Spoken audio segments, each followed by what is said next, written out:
Youth Congress സംസ്ഥാന president Rahul മാങ്കൂട്ടത്തിലിനെ arrest ചെയ്തതിൽ പ്രതിഷേധിച്ചും സംസ്ഥാന വൈസ് പ്രസിഡന്റ് അബിൻ വർക്കിക്ക് നേരെയുണ്ടായ പോലീസ് നരനായാട്ടിൽ പ്രതിഷേധിച്ചും യൂത്ത് കോൺഗ്രസ് നാട്ടിക നിയോജക മണ്ഡലം കമ്മിറ്റി പ്രതിഷേധ ധർണ സംഘടിപ്പിച്ചു. Dharna Nattika block Congress general secretary V A. Firoz ഉദ്ഘാടനം ചെയ്തു. Advocate A V. യദുകൃഷ്ണൻ അധ്യക്ഷത വഹിച്ചു. ജവഹർ ബലമാഞ്ച് ബ്ലോക്ക് ചെയർമാൻ അശ്വിൻ ആലപ്പുഴ, വലപ്പാട് മണ്ഡലം Congress president P S. Santhosh master, youth Congress ജില്ലാ general secretary Binoy Lal, youth Congress assembly ഭാരവാഹികളായ കിരൺ തോമസ്, ആഷിഖ് ജോസ്, മണ്ഡലം പ്രസിഡന്റുമാരായ റാനേഷ് രാമൻ, ഷഹാബുദ്ദീൻ, മുഹമ്മദ്, വി.കെ. സന്ദീപ് എന്നിവർ സംസാരിച്ചു. എന്തിനു വേണ്ടിയായിരുന്നു ഈ സമരം? കേരളത്തിൽ ഇന്നോളം കേട്ടുകേൾവിയില്ലാത്ത വിഷയങ്ങൾ ദിനം പ്രതി ഉണ്ടായിക്കൊണ്ടിരിക്കുകയാണ്.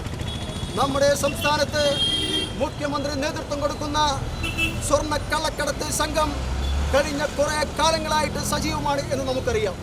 കഴിഞ്ഞ ഭരണമുള്ള കാലത്തും വലിയ തോതിലുള്ള സ്വർണ്ണ കള്ളക്കടത്തിന് മുഖ്യമന്ത്രിയുടെ ബന്ധുക്കളും മകളും ഉൾപ്പെടെയുള്ള ആളുകൾ ചില ആളുകൾക്ക് നേതൃത്വം കൊടുത്തുകൊണ്ട് നടത്തിപ്പോകുന്നതായിട്ട് വിശദമായ റിപ്പോർട്ടുകൾ വന്നിരുന്നു.